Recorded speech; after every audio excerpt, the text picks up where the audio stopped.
Buenas noches, gracias por aceptar que una vez más estemos ahí con ustedes. Hoy me acompaña el doctor en Sociología, Manuel Villacorta, y la idea es que hablemos un poco de ese panorama que Guatemala está viviendo en este momento, cuando estamos a menos de un mes que se convoque ya de manera oficial el proceso electoral.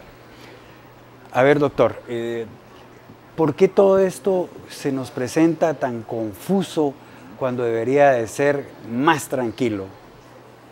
Bueno, Haroldo, primero muchísimas gracias por la invitación a tu programa. Yo creo que estamos viviendo una época de profunda incertidumbre. Viendo esto como un contexto que creo que es importante, yo diría que habría que analizar qué pasó con la transición a la democracia, porque no solo era un modelo político, sino era un modelo económico y social. Porque de ahí parte el por qué estamos como estamos. Es decir, esa transición a la democracia que nos daba de nuevo una oportunidad a instituir un Estado más equitativo, más democrático, más justo. Pero desgraciadamente, hoy podemos confirmar, perdimos la oportunidad. Si tú analizas en toda transición a la democracia, hay que cumplir con algunos elementos, con algunos requisitos para que tenga éxito. Uno de ellos, el más importante en sus inicios, es desmontar el aparato autoritario, las dictaduras militares. Y creo que en los años 80, 85, ya para entonces lo habíamos logrado. Ya los militares habían entendido que tenían que retornar a los cuarteles y dejar el poder a los civiles. Luego habría que permitir una eclosión de actividad social en comités cívicos, partidos políticos, para que la sociedad pudiera participar en esa democracia naciente que ofrecía tanto. También había que recurrir y culminar unas elecciones fundacionales con éxito, y lo logramos en el 85, lo que permitió que el primer gobierno de la democracia cristiana, el primer gobierno civil, se instituyera en el poder.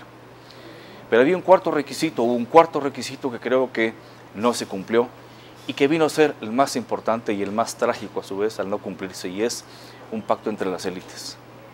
Ya habíamos logrado todo lo anterior, pero las élites, y me refiero a los grandes empresarios, me refiero a los políticos, incluso los académicos también, para poder visionar, imaginar un país distinto, con una agenda de Estado, hacia dónde queríamos llegar.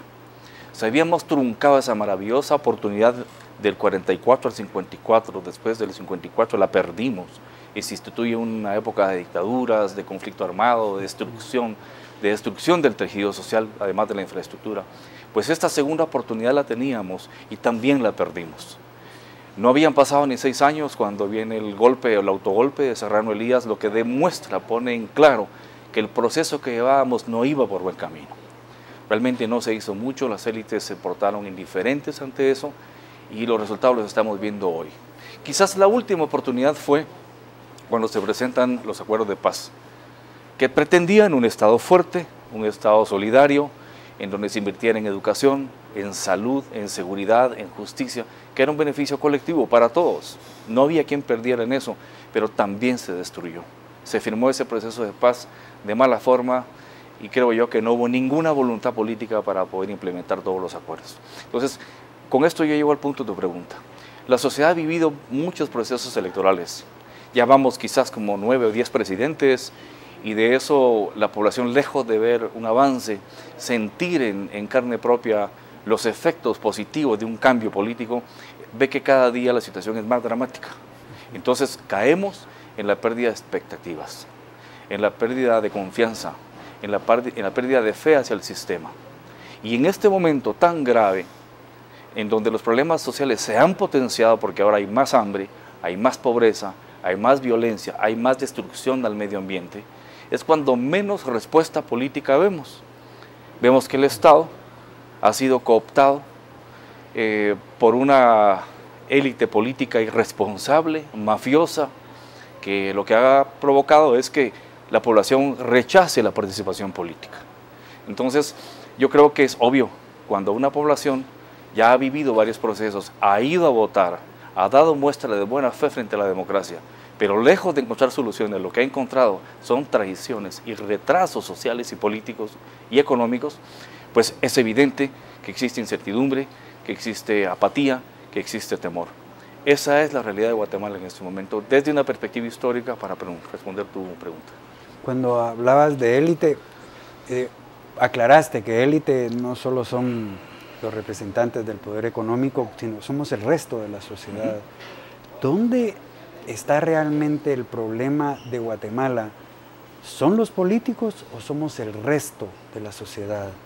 Bueno, yo creo, Arnoldo, que aquí hay una culpa o una responsabilidad compartida. En menor medida la tiene el pueblo, porque no ha sabido elegir, no ha sido lo suficientemente exigente para fiscalizar a los políticos, para decirles, bueno, yo voy a votar por usted, pero quiero ver su plan de gobierno y convénzame, no me diga mentiras. Quiero ver qué va a hacer con el problema del agua en mi comunidad, con el problema de la infraestructura, con el problema de la vivienda, con el problema de la seguridad. Luego, que ese político o ese partido demuestre de dónde recibe los fondos, que está la gran diferencia. Porque si está recibiendo fondos de grupos vinculados a mafias, capitales oscuros, es evidente que ese partido político no va a responder por mí.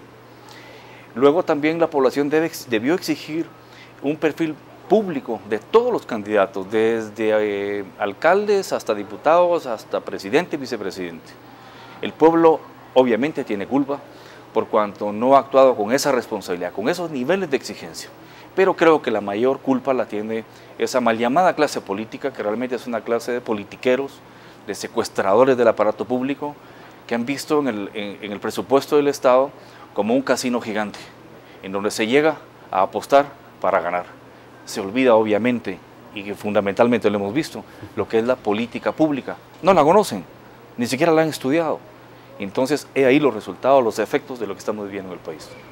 Bueno, qué mejores palabras que escucharlas de alguien preocupado por esta realidad que nos está afectando. Cuando se habla de ese sector político, yo me voy por el lado del corazón, digamos, en el sentido de, yo quisiera que los políticos amaran este país y no amaran más que el país al dinero, porque ser un funcionario público es como, la oportunidad de salir de pobre, sin importar que el resto de la población sí continúa en niveles de pobreza que lo están llevando incluso a que sigamos viendo niños que mueren de hambre. Vamos a hacer el primer corte comercial y regresamos en un momento con ustedes.